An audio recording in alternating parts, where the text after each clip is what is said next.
Thought we were gonna get married, but he was sleeping with my married best friend. So I, 24th, and my now ex-boyfriend, 25 Mem, had been together for almost 6 years. And after I graduated college, we got an apartment together and had been living together for almost 3 years now. Over the summer, we talked about marriage multiple times, looked at rings casually, talked about starting a family where we were living, and basically everything for our futures together.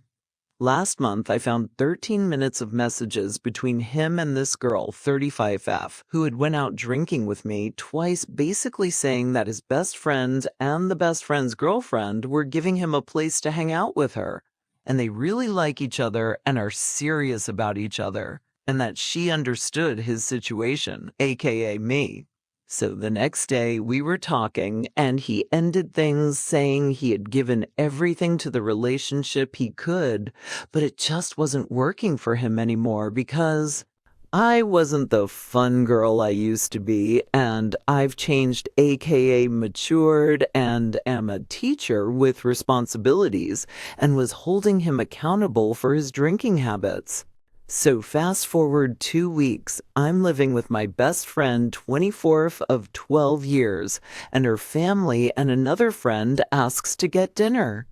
At dinner, she tells me that him and my best friend I'm now living with had been secretly sleeping together after a bowling league, and she would do him favors when he would be our DD, as long as he took me home first. We found this out because his best friend told his girlfriend everything, who then told my friend everything, and decided I needed to know. I decided to confront both of them in person, and she, of course, denied everything, but he admitted they made out to my face. And then, when I left, he admitted that it was all true over text, probably because he couldn't handle seeing me, knowing the truth. So now I'm at a loss of what to do. How do these people get to literally ruin my life and still get to go on living theirs as if everything's fine? I had to find a new place to live again, and am the one dealing with the hole in my heart from still wanting him even after everything he did to me. But then I feel sick thinking about going out of my way to tell her husband and family what she's done, and don't want to even feel the burden of having to do that, and want everything to just be done so I can begin healing.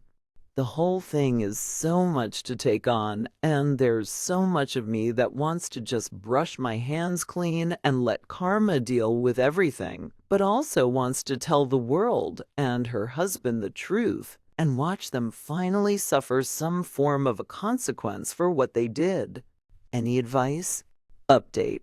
I have printed out all of the evidence that I have, and I'm going to be mailing it to their house with her husband's name on the envelope, because he doesn't have any social media and I don't have his number, so I have no other way to really get him this information. Some of the photos are my ex-best friend and ex-boyfriend's locations, an hour or two after bowling ended in the back parking lot, and others are texts explaining everything that was told to my friend about what they were doing from my ex-boyfriend's best friend. And another set of photos are the texts from my ex-boyfriend admitting to me everything that had happened.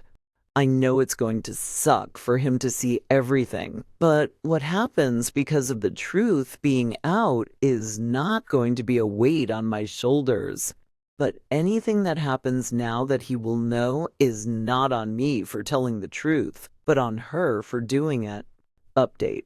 I have printed out all of the evidence that I have, and I am going to be mailing it to their house with her husband's name on the envelope because he doesn't have any social media, and I don't have his number, so I have no other way to really get him this information.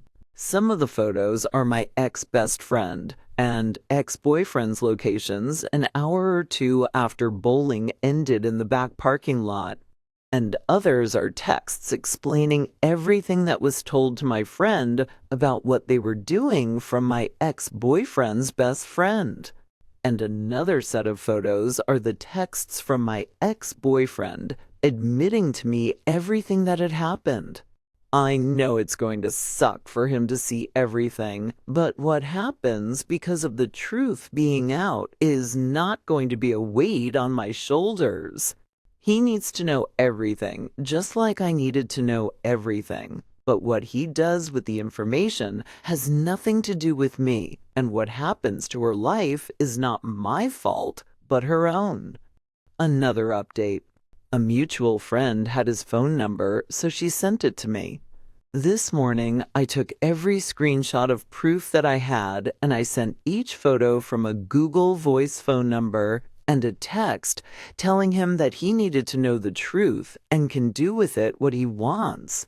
And he can reach out to me if he wants to.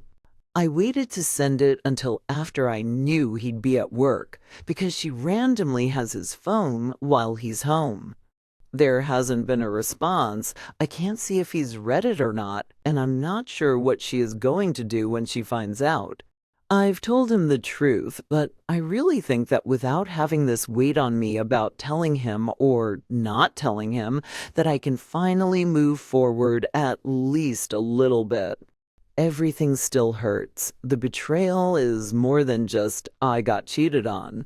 It went to such deep levels of manipulation that it's hard for me to deal with most days. But I can move forward knowing that even though it happened to me, I could never do that to someone, and I can make informed decisions based on the truth, and that's what her husband deserved this entire time too. Newest update.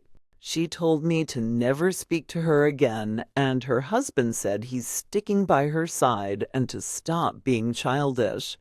I simply told them both I still don't even know what to believe. But now everyone has all of the information I had and can do with it what they would like. This has caused me so much heartache, and she's definitely playing on my emotions and knows how hard it was for me to tell him, and was probably banking on me not saying anything, and now is making me feel worse for saying anything. Comments, I love this. Some folks get rubbed the wrong way about informing on the other party, but to hell with that. Everyone involved must be held accountable. Nobody gets a free pass in my book. Hopefully, the husband acts accordingly, because if he lets her off the hook, he's just enabling behavior. This is what accountability looks like. Good for you, OPS response. OPS response. It's taken me almost a month to become okay with having to be the one to tell him, but I know he needs to know because it's just not right for him to be living in complete ignorance of what's happened. Comments. Where were you when this happened? Cheating P is nasty. Only a particular kind of fella can even entertain it. OPS response. They would hook up after a bowling league they were on together and on together. And I'm a teacher, so I would use that night at home by myself to catch up on housework or run errands, so I could have my other nights and my weekends free to spend time with my now ex-boyfriend. Or go out with friends. Comments. You didn't know how to contact the husband of your married best friend? OPS response. He's older than us and does something for the military, which is why I have no clue where he actually works, and completely got rid of everything social media, which he really didn't even have anything to begin with. He just had a Facebook and a Reddit, which he also deleted, and I never had needed his phone number for anything. And she never called or texted him from my phone.